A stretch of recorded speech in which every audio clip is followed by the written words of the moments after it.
Hi everyone, this is Heidi with WTI, and adhesives are important to a crafter.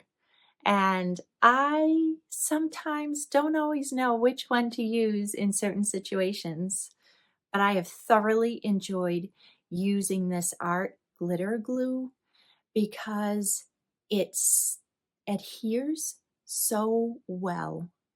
It also dries clear. So if I get a little too much on and it squeezes out past my paper, I know that it's not going to dry a certain color. It will be clear. I love that the tip is very fine so that if I am trying to glue a small area, I won't get too much glue everywhere. It works really nicely on my metallic paper as well. That can be tricky to glue down, but this has worked really well for me. I am so pleased with how this glue has worked for me in my craft room for my card making and my scrapbooking.